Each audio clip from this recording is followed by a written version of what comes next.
magagawa dahil nagkakaroon na talaga ng giyera sa Iran. So kailangan na lang tayo talaga magtipid ng paggamit ng crudo or gasoline. Juru bicara Garda Revolusi Iran mengatakan konsekuensi bagi pasar global dan para pelaku internasional akan menjadi tanggung jawab Amerika Serikat dan Israel.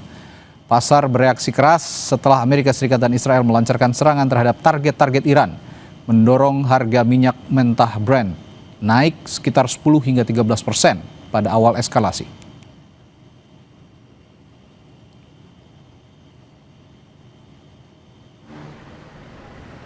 Di sisi lain, pemerintah Filipina mulai menaikkan harga bahan bakar minyak secara bertahap sejak Selasa 10 Maret sebagai imbas perang Amerika Serikat, Israel, dan juga Iran.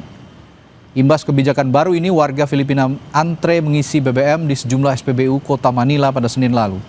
Tidak hanya kendaraan, warga juga membawa wadah untuk mengisi persediaan bahan bakar sebelum harga BBM Filipina naik. Pemerintah Filipina juga menerapkan sistem kerja 4 hari seminggu untuk mengurangi dampak kenaikan harga minyak. Kebijakan kenaikan BBM menimbulkan protes kelompok transportasi umum yang terancam kehilangan pendapatan.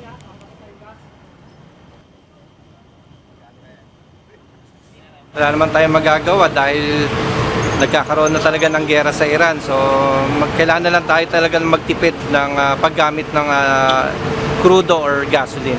At titiyakin pa rin naman natin na matuloy-tuloy na makapagserbisyo bagamat hirap dahil talagang malaking epekto niyan dahil yung 23 pesos ay hindi biro per liter. At kung kami ngayon nagkukonsume ng 30 liters per day ay halos nasa 600 pesos yung mawawala sa amin para dahil bunga ng pagtaas ng petrolyo.